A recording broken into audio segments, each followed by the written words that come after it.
Hi అండి, అందరికీ నమస్తే. చూడండి, ఈరోజైతే మాది చేపల కూర అండి. చేపల ముక్కలు అయితే కొట్టించుకొచ్చారు.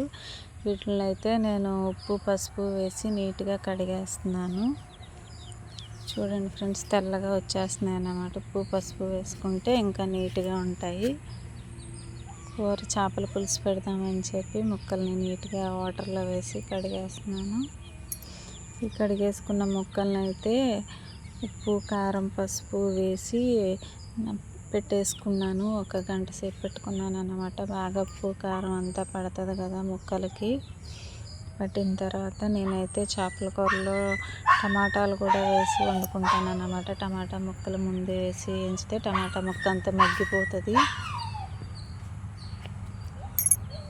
చూడండి, టమాటా ముక్కలు అయితే మగ్గిపోయాయి అన్నమాట. ఇప్పుడు ఉల్లిపాయలు పచ్చిమిరపకాయలు కూడా వేసుకొని మగ్గ పెట్టేసుకుంటాను.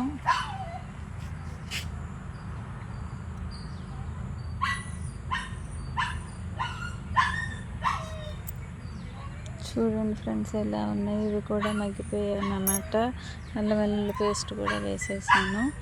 ఇదైతే ఇప్పుడు చేప ముక్కలు ఇందులో వేసుకొని కొంచెం మగ్గనిచ్చి పులుసు అయితే పోసేసుకుంటాను. చూడండి ఫ్రెండ్స్, ఎలా ఉన్నాయి. ముక్కలు అయితే చాలా ఫ్రెష్గా ఉన్నాయి. ఎందుకంటే మాకు ఇక్కడ చెరువు దగ్గర పట్టిన చేపలే దొరికాయి అన్నమాట. ఈరోజు పట్టిన చేపలే దొరికాయి, అందుకే బాగున్నాయి.